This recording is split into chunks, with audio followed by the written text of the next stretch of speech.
Paglaban sa climate change at pinalakas na kooperasyon sa pagitan ng Pilipinas at Japan ang ilan sa mga tinalakay ni Pangulong Bongbong Marcos sa ASEAN-Japan Summit.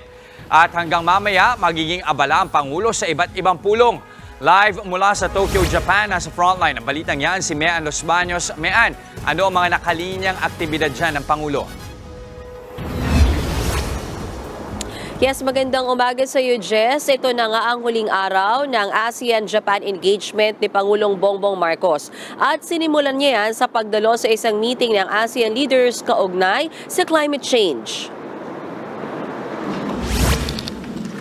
Ang Asia Zero Emission Community o AZEC Leaders Meeting ang una sa listahan ng mga activities si Pangulong Bongbong Marcos ngayong araw. Bukod kasi sa pagtataguyod ng kapayapaan at katatagan sa ASEAN region, hinikayat din ni PBBM ang ating mga karatig na bansa na magsulong ng mga hakbang para maprotektahan ang kapaligiran.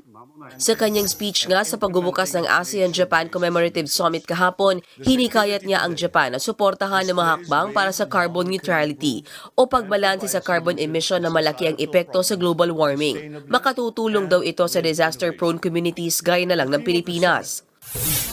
Samantala kahapon sa isinagawang bilateral meeting nila PBBM at Japanese Prime Minister Fumio Kishida na pagkasunduan ay pagpatuloy ang koordinasyon para agad na matapos ang negosasyon ng dalawang bansa kaugnay sa Reciprocal Access Agreement o RAA. Sa ilalim ng RAA, inaasahang mapapalakas ang maritime cooperation sa pagitan ng Pilipinas at Japan. Magbibigay daan ito sa mas malinaw na proseso at alituntunin oras na bumisita ang tropa mula sa Pilipinas sa Japan para sa training at joint exercises at vice versa.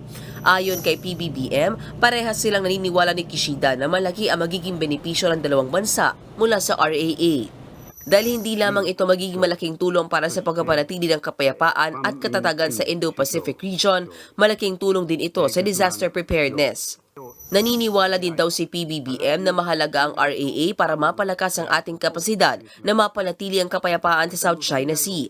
Nagkasundo rin daw ang Japan at mga bansang sakop ng Association of Southeast Asian Nations sa ASEAN na lalong palakasin ang pagtutulungan para mapanatili ang seguridad, maritime security at connectivity. Sa isinasagawang 50th Japan-ASEAN Commemorative Summit, nagpahayag ang Japan at ASEAN na kilalanin nila ang international law, partikular ang UN Charter at 1982 UN Convention on the Law of the Sea o UNCLOS. Palakasin din ang mga gagawing dialogo at cooperation para sa pagpapanatili ng maritime security at safety. Kasama dyan ang malaya at ligtas na navigation at pagtutulungan ng Coast Guards ng Japan at ng mga ASEAN countries at iba pang law enforcement agencies.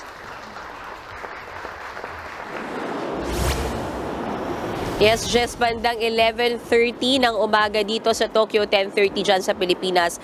Dadalo sa isang luncheon meeting si Pangulong Marcos kasama ang iba pang ASEAN leaders at si Japan Prime Minister Kishida.